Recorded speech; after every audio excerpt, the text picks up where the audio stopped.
10 और इसमें काफ़ी इंपॉर्टेंट क्वेश्चंस आपको मिलने वाले हैं। आप किसी भी एग्ज़ाम की तैयारी कर रहे हो, ये बिल्कुल इंपॉर्टेंट क्वेश्चंस आपके लिए रहने वाले हैं, चाहे टीजीटी यूपी का टीजीटी हो, किसी भी स्टेट का टीजीटी पीजीटी एग्ज़ाम हो, और डीटी+पी का हो, या फिर केवी एनबीएस वगैरह ईएमआर, सभी में आपको काम आएगा। तो सब्सक्राइब कर लीजिए जल्दी से चैनल को अगर अब तक नहीं किया है, और लाइक शेयर वीडियो को ज़रूर कर दीजिएगा, और अपना स्कोर भी बताइएगा कि कितना स्कोर आपने किया इसमें। ठीक है, तो चलिए देख लेते हैं। पहला क्वेश्चन हमारे पास स्क्रीन पे क्या है। Originate in Ethiopia, coffee was drunk in the Arab world before. Originate in Ethiopia, तो coffee was drunk in the Arab world before came to Europe. इसमें क्या एरर है? तो ओरिजिनेट की जगह ओरिजिनेटेड होगा, है ना। ओरिजिनेटेड होने के बाद, है ना, कॉफ़ी वॉज ड्रंक, कॉफ़ी को पिया गया है। यहाँ हमारा पास्ट में बना हुआ है, तो हमारा ये ओरिजिनेट नहीं, प्रेजेंट में नहीं हो सकता है, ये भी हमारा पास्ट में ही जाएगा। ठीक है, तो ये ए पार्ट में एरर है, यानी कि ये हो जाएगा ओरिजिनेटेड। ओरिजिनेटेड हमारा हो जाएगा। Amsterdam is a town who is sometimes referred to as the Venice of Northern Europe because of its canals. तो यहाँ बताइए इसमें क्या एरर है। तो यहाँ इसकी बात करें तो हु हमेशा पर्सन के लिए होता है, तो यहाँ विच का यूज़ करेंगे, रिलेटिव प्रोनाउन की तरह हम लोग यहाँ पे हु की जगह विच का यूज़ करेंगे। तो यहाँ पर भी ए पार्ट में एरर है। क्या एरर है? और ये जो हु है इसकी जगह पे हमें क्या करना पड़ेगा? विच। ठीक है, सिलेक्शन की बात हो रही है क्योंकि The sea wasp releases a poison that kills a person in 3 minutes. The sea wasp releases करता है एक पॉइजन को जो किल कर सकता है एक व्यक्ति को 3 मिनट्स में। तो यहाँ क्या एरर होगा? तो kill is replace to kills. ठीक है, क्योंकि the sea wasp releases present indefinite में है, तो दैट किल अ पर्सन, तो किल्स अ पर्सन, रिलीजेज आपका ये क्या हो जाएगा? तो यहाँ पे किल हो जाएगा किल की जगह पे। ठीक है, तो किल की जगह पे ये सी ऑप्शन में एरर है, किल हो जाएगा, kill. Robots are being used increasing in industry as they can work on large jobs faster, are more precise, and don't easily tired, don't tire more easily, don't tire easily, या फिर don't too easily tire। तो यहाँ क्या होना चाहिए? तो इसका answer बनेगा robots are being used increasing in industry as they can work on large jobs faster and more precise and don't tire easily, don't tire easily. तो ये हमारा हो जाएगा कौन सा? A option. मोर की ज़रूरत ही नहीं है क्योंकि कोई यहाँ कंपैरिजन तो हो नहीं रहा है। Many plants can grow in water, बहुत सारे प्लांट्स वाटर में ग्रो करते हैं विद एनी सॉइल, किसी भी सॉइल में, जहाँ पर as long as nutrients are added, है ना, sure that nutrients are added above all, या फिर ऑफ नेसेसरी। क्या यूज़ करेंगे यहाँ पर? तो यहाँ जो हो जाएगा हमारा एज लॉन्ग एज, है ना, जितने लंबे समय तक उसमें जो है किसी भी मिट्टी में जो न्यूट्रिएंट्स एडिड किए गए हैं, तो बिल्कुल वहाँ पे प्लांट्स वाटर में ग्रो कर सकते हैं। तो ये हो जाएगा हमारा A option. They give more importance to material rather than advancement. Rather हमारा थोड़ा नेगेटिव सेंस में आता है। They give more importance to to material rather than advancement, तो इंटेलेक्चुअल, स्पिरिचुअल, इमोशनल या फिर वर्ल्डी। तो यहाँ बात करें तो बी ऑप्शन होना चाहिए, यानी कि स्पिरिचुअल की बात हो रही है, B option. They give more importance to material, मतलब भौतिकवादी की जगह पे वो स्पिरिचुअल, आध्यात्मिक एडवांसमेंट को ज़्यादा प्रीफर करते हैं। Honour and dash arise from one's own actions, जो ऑनर होता है वो खुद के किसी एक्शन से अराइज होता है। तो ऑनर एंड और क्या चीज़? प्लीजर, रेपुटेशन, सेम या फिर प्रोग्रेस। तो ऑनर एंड सेम, है ना, ऑनर हो या सेम हो, दोनों ही चीज़ें अपने ही किसी एक्शंस की वजह से क्रिएट होती हैं। शेक्सपियर क्रिटिसिज्म बाय, शेक्सपियर को क्रिटिसिज किया है किस मतलब यहाँ पर किस क्रम में आप लोग इसका आंसर देंगे? स्पर्जन है, टी.एस. एलियट है, स्टीफन ग्रेनब्लेट है, पर ब्रैडले है। ये सारे देख के हमें बताना पड़ेगा कि कौन सा यहाँ पर सही आंसर हो जाना चाहिए। सबसे पहले किसकी बात हो रही है? तो सबसे पहले अगर हम बात करें तो यहाँ पर होना चाहिए आपके पास, I think it will be B option. ठीक है, क्योंकि बी ऑप्शन से पहले ब्रैडले आएगा, फिर स्पर्जन आएगा, फिर टी.एस. एलियट, फिर ग्रीनब्लेट आएगा आपका। ठीक है, ये याद रखिए जो सीरियल है। सबसे पहले बी ऑप्शन दिया ना मैंने, बी ऑप्शन दिया है और इसमें Bradley, Spurgeon, T S. Eliot, Stephen Greenblatt. चलिए, ऐसे क्वेश्चन आते हैं अक्सर। An account of the growth of a poet's mind by Wordsworth is maintained in his autobiographical poem.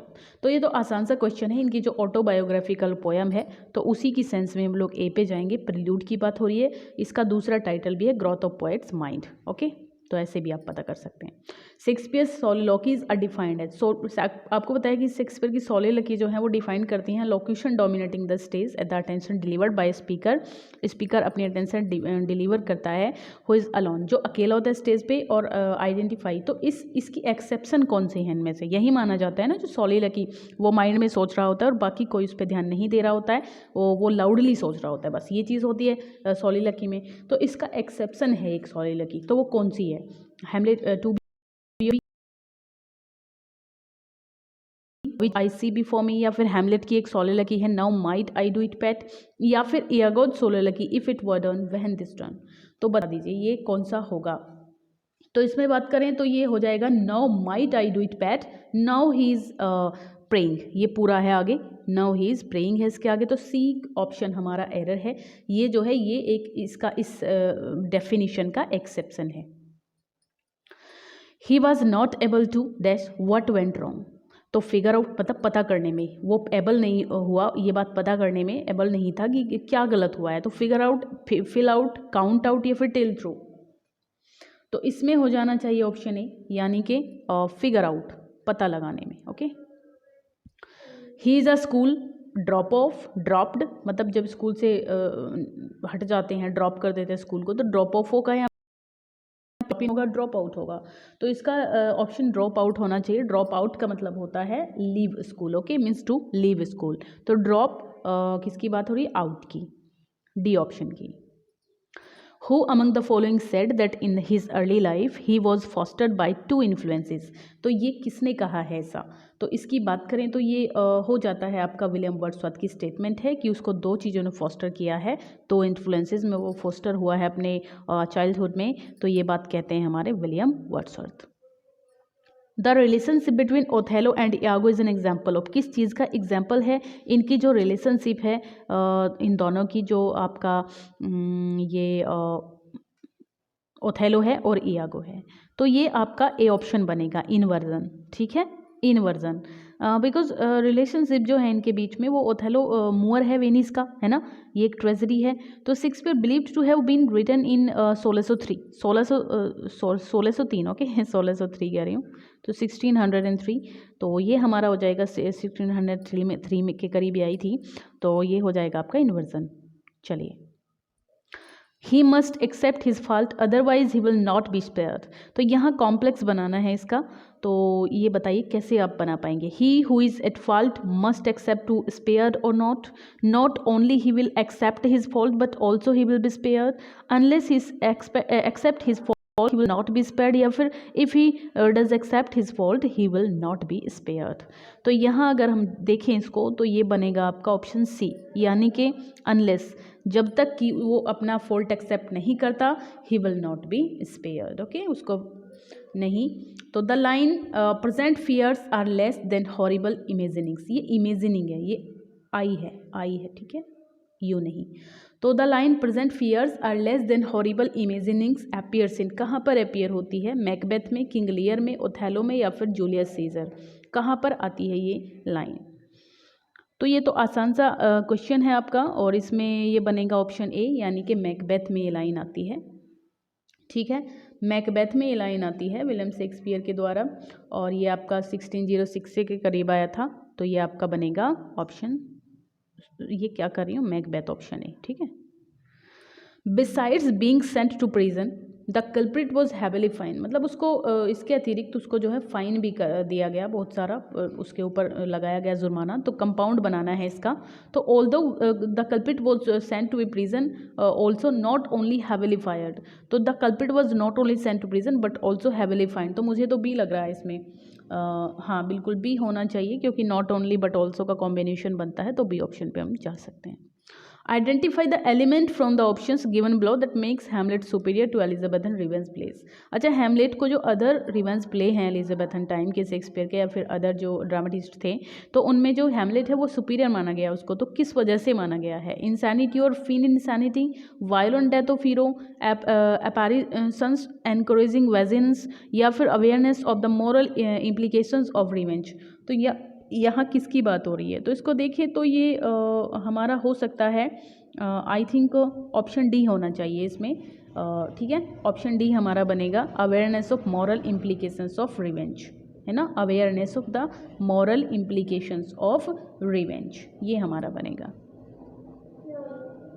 क्योंकि ऐसे ही रिवेंज नहीं ले पाया वो, क्योंकि वो मोरलिटी जो थी वो बार बार उसके आड़े आती रही।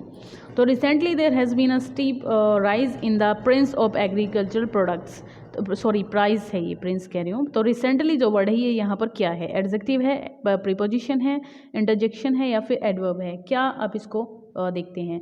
तो ये जो वर्ड है ये एक एडवर्ब है, बिल्कुल ठीक है। पहली बात तो एल वाई जुड़ा है, और वैसे भी रिसेंट है। रिसेंट एक हमारा क्या हो गया? एडजेक्टिव हो गया, और उसमें एल वाई लगते ही हमारा एडवर्ब बन जाता है। तो डी ऑप्शन पे जा सकते हैं। Which of the following not views on poetry? Wordsworth की जो व्यूज़ हैं पोएट्री पे, इनमें से कौन सी उसका एक पार्ट नहीं है? Poetry should be written in natural language, ये तो है। Poetry should use morality and virtue and its main themes. Poetry is the spontaneous overflow, ये तो बिल्कुल है, ये तो डेफिनेशन ही है इनकी पोएट्री की। तो poetry should offer access to the emotions contained in memory. तो यहाँ पर कौन सा आपका गलत है जो इससे मैच नहीं कर रहा है? तो ये बी होना चाहिए, है ना, क्योंकि मॉरलिटी को ज़्यादा उन्होंने वो नहीं दिया है। Language speaking man to man से बात करते हैं, वो डोमेस्टिक लैंग्वेजेस की बात करते हैं, नेचुरल लैंग्वेजेस की बात करते हैं, इमोशंस वगैरह की बात करते हैं। तो मॉरलिटी की ज़्यादा उन्होंने बात नहीं की है। तो ये एक फ्रेज़ है, अ ब्रेव वेव। तो इसका मतलब क्या होगा? अ ब्रेव वेव का मतलब क्या होता है? ये एक होता है सडन इंस्पिरेशन, है ना, अचानक से आपको एक सडन इंस्पिरेशन मिल जाती है, तो उसको ब्रेव वेव कहा जाएगा। ये तो योनन थोड़ी, योमन होना चाहिए, योमन एम होना चाहिए इसकी जगह पर। ये मैं दोबारा लिख दे रही हूँ नीचे, ठीक है। ये ऐसे बन रहा है गाइस, तो इसको देखें आप। तो ये to meet a new person है, to visit a new place है, to meet once final defeat है, ये तो वाटरलू होता है, टू मीट वाटरलू है ना, इस टाइप का जो एक फ्रेज़ है वाटरलू। तो टू मीट वंस वाटरलू, तो ये to meet once final defeat होता है। तो ये हमारा हो जाएगा टू मीट आई थिंक योमीन का मीन, इसका तो मतलब होता है एक इनमें से तो होता है एक्सेलेंट वर्क, एक बहुत बढ़िया काम। तो ये तो मुझे कोई सा नहीं लग रहा है, नन पे जा सकते हैं। मैं बता दूं आपको, इसका होता है excellent work, EXCELLENT, excellent work इसका बनता है। ओके, चलिए। In the present times the real sufferers are the people belonging to the middle class of society. तो प्रेजेंट टाइम में जो रियल सफरर्स हैं वो बिलोंग करते हैं मिडिल क्लास से। सोसाइटी के अंदर बहुत ज़्यादा उनको सफ़र करना पड़ता है। तो वो ब्रगोजी हैं, एलाइट हैं, और इंटर एलिया कहेंगे आप उसको, प्रोलेटेरियन। जो मिडिल क्लास है उसके लिए कौन सा वर्ड यूज़ किया जाता है? सिंपली ये पूछा जा रहा है। तो ये हो जाएगा आपका ए ही ऑप्शन बनता है इसके लिए। 24 क्वेश्चन है, कम अबाउट का मतलब गेट होता है, टेक प्लेस होता है, हैपन या फिर रिकवर। अच्छा, इसका मतलब तो हैपन होता है, सबको पता है, कोई ज़्यादा ये बड़ा क्वेश्चन था ही नहीं। चलिए नेक्स्ट हमारा है, आखिरी क्वेश्चन है ये, और लाइक शेयर नहीं किया होगा अब तक आपने, मुझे पता है, प्लीज़ कर दीजिएगा। इस रिक्वेस्ट है आपसे, एक शेयर तो ज़रूर ही कर दीजिएगा, लाइक भी आप नहीं कर पा रहे हैं तो। ये ज़ेरोबियन मीन्स क्या होता है? ज़ेरोबियम मीन्स तो अ लार्ज वाइन बॉटल होता है, अ लॉक पिगर होता है, a war time enemy, a venomous snake. तो ये होता है आपका a large wine of bottle, ठीक है। तो इस तरीके से गाइज आज के क्वेश्चन थे हमारे। आई होप आपको अच्छे लगे होंगे, क्लियर हुआ होगा। और नेक्स्ट वीडियो में फिर से आपसे मिलेंगे, तब तक के लिए बाय, टेक केयर, पढ़ते रहिए गाइज।